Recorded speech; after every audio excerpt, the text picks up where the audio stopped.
નમસ્કાર. આપણે જાણીએ છીએ કે જંગલેશ્વરની અંદર નોટિસ અપાઈ ગઈ છે અને ડિમોલેશન માટેની વારંવાર રજૂઆત પણ થઈ ચૂકી છે, પરંતુ સવાલ એ છે કે સામે કોઈ પણ આયાત માટે કોઈ પણ વ્યવસ્થા કરી દેવામાં નથી આવી કે જો આ લોકો પોતાના ઘર ખાલી કરી આપે તો તે લોકોને રહેવાનું ક્યાં. ત્યારે એ લોકો કલેક્ટર કચેરીએ પોતાનું નિવેદન રજૂ કરવા માટે આવી ચૂક્યા છે કે જો અમારા પાસેથી તમારે અમારા ઘર લેવા હોય તો અમને સામે વ્યવસ્થા મળવી જોઈએ. તો ચાલો આપણે તેના એક મહિલા સાથે જ વાત કરીએ. પહેલા તમારું નામ બોલજો. મારું નામ છે હેતલબેન ડાંગર. અમે આવી છીએ રાધાકૃષ્ણ વિસ્તારમાંથી. રાધાકૃષ્ણ નગર, સાગર સોસાયટી, સૂર્યોદય સોસાયટી અને નારોદા નગર, આ બધાને 7 દિવસની નોટિસ આપી છે કે 7 દિવસમાં ખાલી કરી દો. અમે ખાલી કરી દઈએ પણ અમને થોડુંક લોંગ ટાઈમ દેવો જોઈએ. શોર્ટ ટાઈમમાં અમે કેવી રીતે ખાલી કરી? અને એવી પરિસ્થિતિ અત્યારે ઊભી થઈ છે કે એ લોકોને કોઈ ભાડે મકાન આપતા નથી અને એ લોકો કોઈ કેટેબલ માણસો નથી કે જે કરીને પોતાનું ઘર લઈ શકે.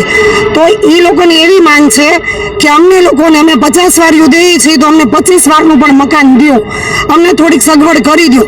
યા તો અમને કે અમે જ્યાં રહીએ છીએ અત્યારે એ જગ્યા ઉપર કોઈ પણ જાતની જંત્રી માગે, કાંઈ પણ પુરાવા માગે તો અમે આપવા તૈયાર છીએ અને અમારા મકાન જેથી કરીને ખાલી ન કરાવે એટલે અમે અપીલ કરી છે અને અમારે કલેક્ટર સાહેબ પાસે અમારી એટલી માંગ છે. તમને લાગે છે કલેક્ટર સાહેબ તમારી આ રજૂઆત છે એના ઉપર કંઈ પણ તમને લગતું ડિસિઝન મળશે એવું તમને આશા છે? અત્યારે તો અમે બહુ મોટી આશાથી આવ્યા છીએ કે અમારે આટલી પબ્લિક હેરાન થાય છે તો સાહેબ થોડુંક ધ્યાનમાં રાખે અને પબ્લિકને થોડુંક આશ્વાસન મળે એવી રીતે કાં અમારી જગ્યા આપે અને કાં અમારી જગ્યા સામે જગ્યા આપે એવી અમારી આશા છે કલેક્ટર સાહેબ પાસે. અને જો આ કાર્યવાહી તમારી કલેક્ટર સાહેબે ન સ્વીકારી તો તમે આગળ શું કરશો?